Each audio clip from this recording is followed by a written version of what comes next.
This is Ryan Elliott for Boxing Social in association with Betfred in Newcastle. Delighted to be joined for the first time by the savage Alen Babic. Alen, first and foremost, how are you?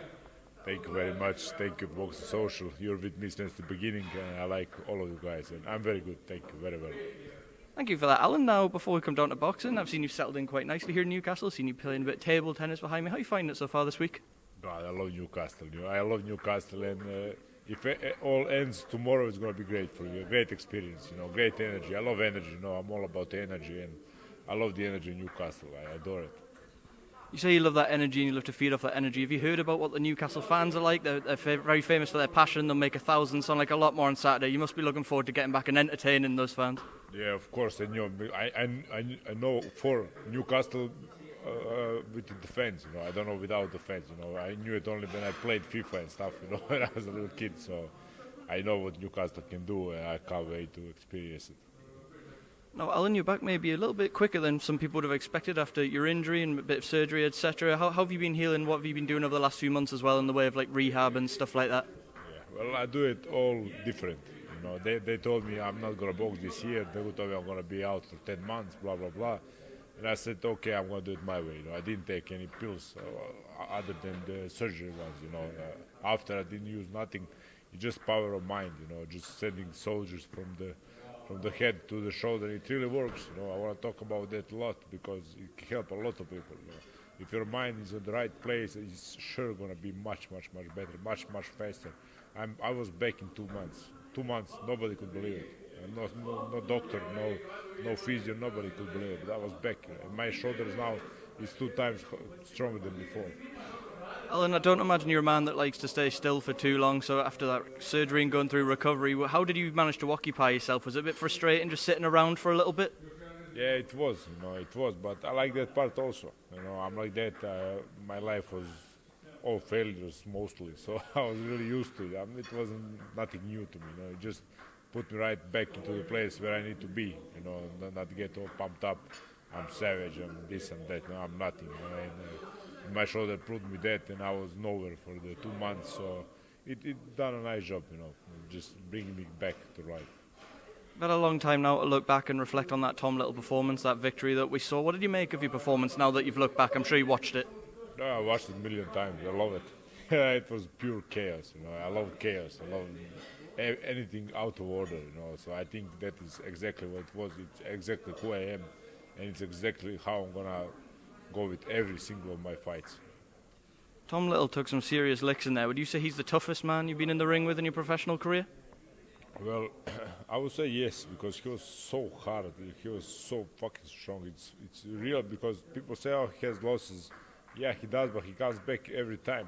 I think he's gonna come back. He announced his retirement, but I think he's gonna come back again because he's such a hard. His head is like a ball of steel. I can't even express it enough. For me, I broke both of my knuckles. I broke both of my shoulders. I broke my elbow. I broke everything on Tom Little. He's so hard. Very, very hard man. Now you are back this weekend against Damian Chambers. Alen, are you someone that likes to look at your opponents very much? Do you bother studying at all, or is it just a case of you're going in there and doing what the Savage always does? Yeah, I never do that. I'm in that area. I'm also not normal because I don't even like to watch my guy. I don't care. I don't care. I didn't watch Tom Little fight, not even a single one. I didn't know who Neil Kennedy was. I didn't know who Chandel Winter was. I just don't care. You're gonna meet in the ring, and then I'm gonna see everything in the first half a minute. So I don't bother myself with that stuff. I have a coach. I have my special team. I have my Whyte. I have my guys, who look at that and just tell me this will go, this will not, and that's it. But I still don't listen to them. I still do everything the same. All being well this weekend, Alen, and you're back and you've got that win again. How active do you want to be this year? Do you want to be as busy as possible? Yeah, I think that there is a lot of talk about me fighting in the fight camp again. Eddie Hearn's Garden, I'm very pleased they're considering me. So I want Nick Webb. He's been running around from me and Wardley for some time now, and I think it's done. I think he can't run no more. He's in all of the corners. He has a beautiful victory behind him. So I hope that it's gonna give him some fake confidence and he's gonna face me on the fight camp. With someone like Nick Webb, who does have that punching power, do you think we'll see the best of you against someone that does want to throw back and does have a bit of power himself as well? Well, I think of him as a little better than Tom Little. You know, I don't really think of much. I don't know. He was didn't really had some crazy fights, some good fights and stuff. And out of that, I saw he's a bit chinny, you know, and that is a really bad place to be with the Savage, you know. So I don't rate him as high as somebody would. Alan, I just wanted to ask you about a few things away from yourself. There's been a lot of moving parts in the heavyweight division lately. We were supposed to have an IBF eliminator between Filip Hrgovic and Michael Hunter. Michael Hunter decided to go a different route. He's going to fight on Triller. He pulled out of the eliminator. What did you make of that when you saw that news? Well, I was happy for that fight, you know, because it is a Croatian, you know, fighting in such a big match, one of the biggest fights in history of Croatia, you know. So I was excited for that, but then Hrgovic doesn't have 1% of a karma, you know. He doesn't have nothing to offer to everybody. So I think there was not that much interest in that fight. And this is a job. Listen, this is a 24/7 job. You know, you can't just be a good boxer. He's just a good boxer, nothing more. I can't look at him. I'm from Croatia. We live 10 kilometers apart, but I can't even look at him. So so boring. And I think that was the reason, because he is a tough fight, but a boring one. You know, you can't get nothing out of it. You know. Hunter could get only the longer end. You know. There was not a win-win situation for Hunter. There's been so many words between you and Filip over the last year or so, and we're seeing this Croatian rivalry sort of building nicely. How confident are you that we will see that fight at some point? A huge fight for Croatia. Yeah, like you said, huge fight for Croatia, and I want to give that to my people. You know, I don't care about the win, loss, draw, knockout, which is gonna be, but I don't care about none of that. You know, I want to give people a fight. I want to bring matchroom to Croatia. You know, I want me and Hrgovic to have a headline on the matchroom show in Croatia, in Zagreb, Split, Pula, whatever. So we can give something to our community. You know, a lot of young kids are gonna look at that. A lot of young boxers, you know, gonna come up. And one day somebody gonna say, no, I saw that fight and I started boxing. Then maybe be Olympic champion. Then maybe be professional champion of the world. You know, that's what I wanna do. You know, and he's just an asset, you know, stupid asset. You know, if he's smarter, that will already be done. If he's not, but it's okay. You know, we're gonna make it the hard way.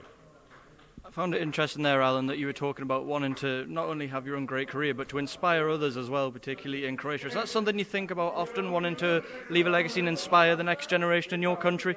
Yeah, of course. Listen, that's only that counts in the end. I had a little bit of that money and that stuff and fame. It's not going. It's nothing. It's empty without people. You know, these people behind me. You know, people. You guys. Matching with my family. When I come here, I'm greeted as my family. Don't look at me, Rambo. Don't look at me, Rambo. I'm greeted as it is my family, and that is the real treasure for me. You know? And I want to go that way. I'm on a different way. Just a couple more fights I want to get your thoughts on before I let you go, Alan. Firstly, we thought we were going to get Joshua Fury. It's not happening. It looks like we're getting Joshua-Usyk now at the Spurs Stadium in London this summer. What do you make of Alexander Usyk as an opponent for Anthony Joshua? Oh, amazing fight. A lot of character. You know, everybody wanna see it. That's it. You know, just make it happen. You know, I don't want to be sandbagged like this Fury Joshua fight. You know, so amazing fight. Just make it happen. Now, Alexander Usyk, a lot of people have cited his size as something that might be a problem with the bigger heavyweight. You yourself are not known as a huge heavyweight. How can Alexander Usyk get that victory over Anthony Joshua? What does he have to do? Well, I think he's a better boxer. You know, I think nobody is a good boxer as Usyk right now. You know, so I think he's different. You know, people don't know how it is to be with someone like that in the ring. I had an experience to be in many Olympias in the ring. It's awkward, you know. They measure everything. You know, they're like robots. You know, so I really think he can make a fight very uncomfortable for Joshua. You know, and now we don't know how Joshua will react. You know, will he just disband or will he be even better, worse and stuff? So it's a very, very interesting fight. On the other side of that, we now have confirmation pretty much that it's going to be Tyson Fury versus Deontay Wilder for the third time on July 24th. What can Deontay Wilder do differently in this fight to stop it being the same outcome again? Well, I don't know. I think it's going to be the same fight. You know, I think Fury took his boxing away from him. You know, he retired him for like 2-3 years. You need to do a lot to people to do that. You know, so I think Fury really has his number, and I think he's going to have any trouble. Of course, there is that Wilder right, but you know, it's just a chance. It's like 5% chance, you know, of landing. Someone else I wanted to ask you about, Alan, Dillian Whyte. There was a little bit of rumour going around that he could potentially be in line for Anthony Joshua if the Usyk fight didn't happen. It looks like the Usyk fight's getting closer, though. When was the last time you spoke to Dillian? You guys still in frequent touch, even if you're not necessarily together? Yeah, of course. I spoke to him today. We exchanged messages on Instagram, or we communicate like that. And he told me he wants Joshua. Last time I spoke to him, he told me now I want Joshua, because I went, give the bronze bobber to Dillian Whyte. No, I'm a trash talker. I want to talk much. So he said, "Yo, bro, I want Joshua now." I was like, "Okay." So I've been calling out Joshua for him now.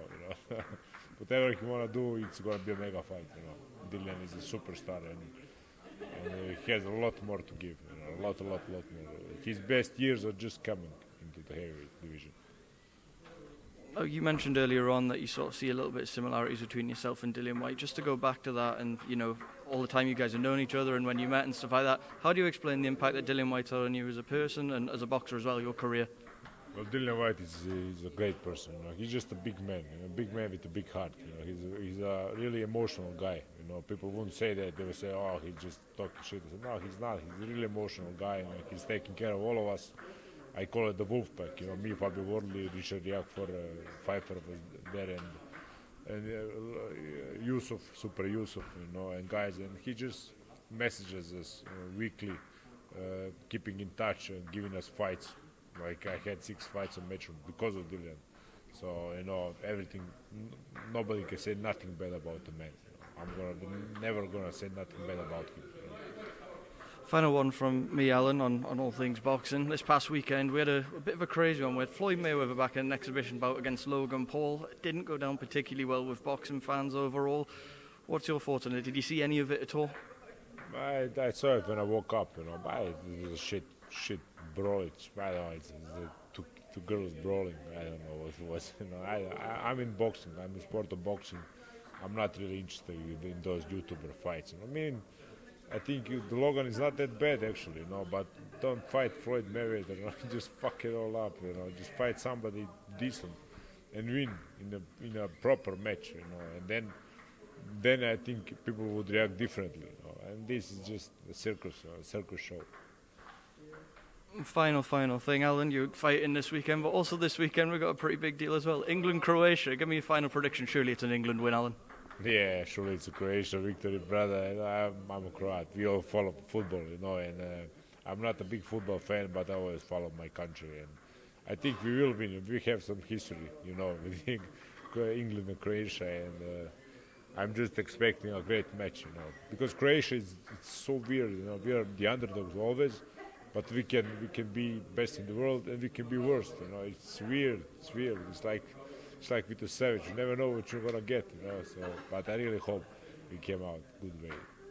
Well, Alan, I do appreciate your time. Thank you as always for speaking to Boxing Social. Good luck this weekend. We'll catch you soon.